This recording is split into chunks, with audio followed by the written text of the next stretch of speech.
आज चलतु बनैबा पणस कठार पिठौ। गोटे डिश्रे मुझे किसी लुण आ कि हलदी गुंड नहीं जाइए। पणस कठा को भल भाव धोई नहीं आपण पसंद अनुसार सेप्रे काटिपारे।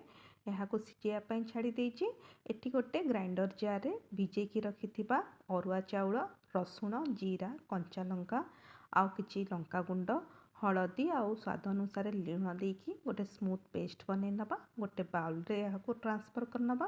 पणस कटा को ये दर सीझा करके ठंडा हवा को छाड़ी देती। एबे यहाँ डीप करके एमती आपन छाणी भी पारे। आ मुझे तावा फ्राए करी जहाँद्वारा कम तेल हम देहपाई भल। एपट सेपट करके मीडियम टू लो फ्लेम रे यहाँ 5 ରୁ 6 मिनिट भाजी नबा क्रिस्पी करके।